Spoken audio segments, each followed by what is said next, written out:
All right, here we are again, figuring it out. Quick topic today, security innovation during a crisis. So I don't know what, if anything, you've seen during this, Matt, but I'll kind of open up the conversation with the fact that last time I can remember any sort of crazy downturn, probably not at this magnitude, but or not this quickly actually, was probably the economic downturn that we saw in the early 2000s or sort of late 2000s, that first decade, with how the economy kind of tanked and we were in a recession for a while. And I know the thing that sort of starts or stuck out from that time period was the fact that it wasn't necessarily security innovation for any of the vendors, but running a security organization at that time, I was told to basically do more with less, or contract what my expenses were and not have any capital expenses. So a lot of what I ended up doing and my teams ended up doing was making sure that we actually knew the capabilities of all of the tools that we had amassed over the times, and making sure that we were absolutely using all of the functionalities to do different things, and using the tools that we weren't necessarily using or weren't necessarily security tools, and maybe using them in a security way. So I don't know if you've seen anything from Yeah. clients or you've heard anything. I mean, they're always good ideas, right? That's the thing. Like, Yeah. this might be the prompter, but it's just like, this is the prompter for my wife taking all the food out of the fridge and scrubbing it down with Clorox for Yeah. the first time in 2 years, right? We know these are good things to be doing and good habits. So while I'm not like happy that there's a global pandemic, there are some potentially good actions that come of it, right? So things like, yeah, let's take an assessment of what we had. And yeah, we've had a number of clients bring it to us precisely that way. Some both prompted by what's going on in the world, and some that we've talked to forever about this stuff, right?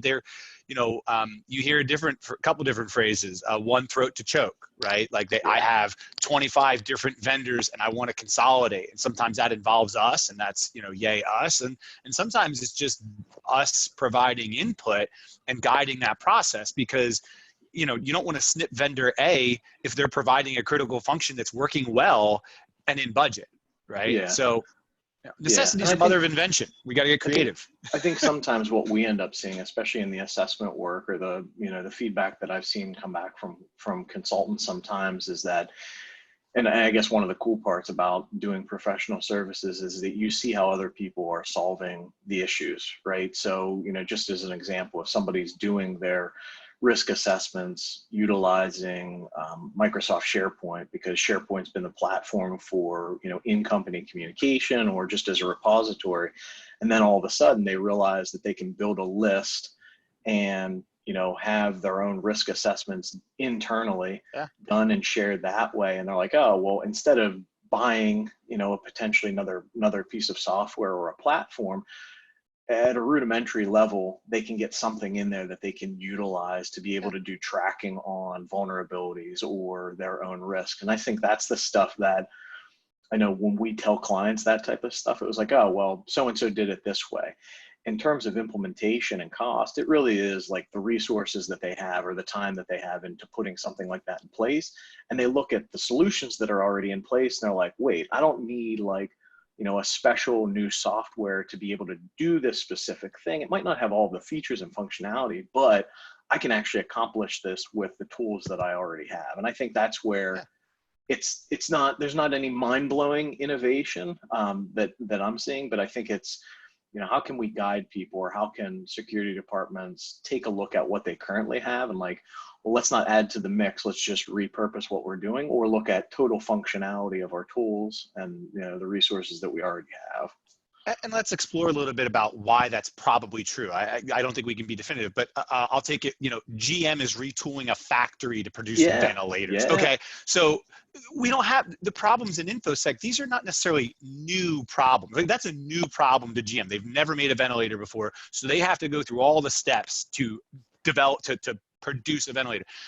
Anything new you see from any security vendor, including BTB, I'm not saying there can't be any inspiration that drives some innovation, but it's just they've probably been working on some element of that for some time. GM has not been working on developing ventilators ever before. Yeah. So I think we have to kind of segment like what innovation is. And I think it's more to what you were saying of it's people that are forced to be more creative because they don't have a choice, right? And Yeah. I liken it to, you know, I've talked to some folks recently, and it's like, how do you do computer forensics when we can't physically go to where the user is or where to the systems are? How do we pull a machine off the network? That's going to require some innovation. How do we make large data transfers? All these things have been possible. It's just that group of people have never had to do it before, right? Yeah. So that's where I think we're seeing littler innovations.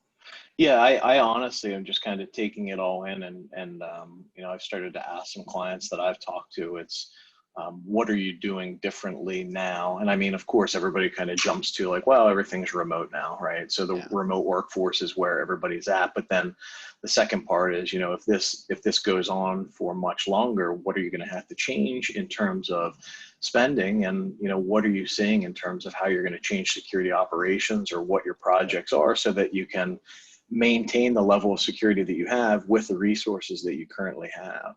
And I think that's the stuff that for us, you know, we call this figuring it out, but at the same time, it's for us, it's how can we, you know, how can we help our clients by sharing that information? I mean, if there's some way, and you know, aside from BTB, I think that's where, as a security industry, that's where we're missing the mark sometimes. It's not necessarily what's the latest and greatest tool and how awesome do we feel about it because it's the shiny new thing, but like for the folks that are on the shoestring budget or want to start to do some of this stuff, what are the innovative ways that they've used technology that's already existing within their current licenses, that, you know, they've been able to utilize that in a way that actually aids their growth and security? I think that would be some platform or some group for something like that would be freaking awesome, quite honestly, because think of all the cool stuff that people are probably doing that are like, this is how I'm solving this issue. And guess what? It's only by using like Office 365, like, because, you know, tons of people have a platform like that, something like that, you know? I mean, I remember talking to clients a couple of years ago, you know, it's not that it was like new, but ransomware was kind of really just hitting everybody kind of around the same time. You have to rewind a couple of years. But I remember talking to some folks that are like, yeah, I just have a script, because at the time, now to be very clear, this isn't a catch-all, but at the time, a lot of the ransomware was starting like literally alphabetically in a directory to start to encrypt things, right? So when it hit a network drive, blah, blah, blah, blah.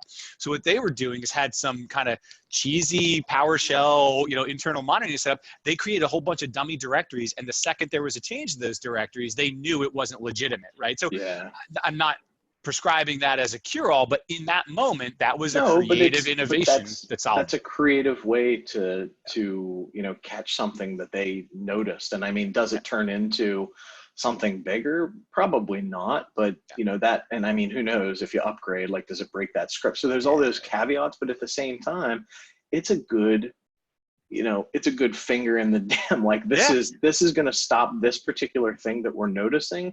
And that's all we're trying to do right now. And maybe it does turn into something bigger, but those are the examples that I would love to get more of from clients or really anybody, because I think that's the stuff that right now is the most helpful. Like, what can you do with less, or, you know, given the direction, there's no new capital spend, and we're looking at expenses to make sure that we trim them back, or at least kind of keep them, you know, keep them stagnant.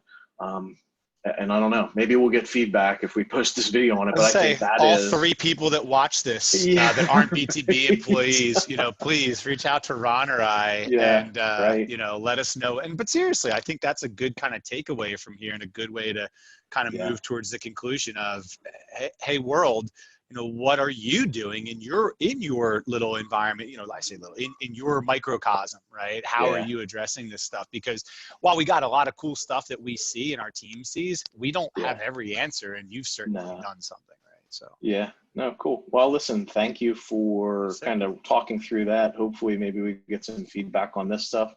And then in the meantime, we'll figure out what the next topic for the figuring it out portion is, and see how many people we can involve. So thanks, Matt. Yes, sir. Thank you. All right. Take care, man. You too.